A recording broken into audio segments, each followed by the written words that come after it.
দ্বারা হন অনেক তো অশ্লীল গান বাজনার ভিডিও শুনলাম। আমার প্রিয় নবীজির বলে যাওয়া রেখে যাওয়া একটি সুন্দরতম হাদিস শুনে যান। কিয়ামত কখন হবে? অনেক মাওলানা ও হুজুরদের কথা কিয়ামত সামনে হবে, অথচ আমার প্রিয় নবীজি বলতেছেন কিয়ামত ততদিন পর্যন্ত হবে না যতদিন পর্যন্ত মানুষ গাধার ন্যায় প্রকাশ্যে জিনায় লিপ্ত হবে না। আব্দুল্লাহ ইবনু রাসূল সাল্লাল্লাহু আলাইহি সাল্লামকে জিজ্ঞাসা করলেন, হে আল্লাহর রাসূল, সত্যি কি প্রকাশ্যে গাধার ন্যায় মানুষ জিনায় লিপ্ত হবে? আমার প্রিয় নবীজি বলেন, অবশ্যই অবশ্যই অবশ্যই। আল্লাহর রাসূল বলেছেন, আমার বলা কোনো কথা না।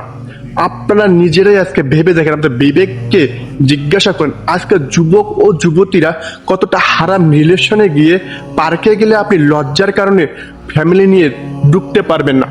এবং কি অনেক রিলেশনে দেখবেন অনেকেই তারা এতটা নিচে নেমে গেছে যে তাদের বাচ্চা পর্যন্ত তারা নষ্ট করে ফেলতেছে। তাই আল্লাহর রাসূল যখন বলে গেছেন, আল্লাহর রাসূলের যুগে এরকম কোনো হারাম রিলেশন কোনো নামেই ছিল না। এখন তারা এতটাই নিচে নেমে গেছে যে হারাম রিলেশনে জর্জরিত হয়েছে। আল্লাহর রাসূল বলেন, কোনো যুবক বা যুবতী যদি কোনো হারাম রিলেশনে জড়িত হয়, এর গুনার পাপী ভাগটি তার মা ও বাবা পাবে। তাই ছেলে বা মেয়ে যদি বিয়ের বয়সী হয়ে যায় তাদেরকে বিয়ে দেওয়ার আদেশও দিয়েছেন। আল্লাহ সুবহানাহু ওয়া তাআলা আপনাদেরকে হাদিসটি বোঝার তৌফিক দান করুক এবং এই গুনাহ থেকে তওবা করে ফিরে আসার তৌফিক দান করুক।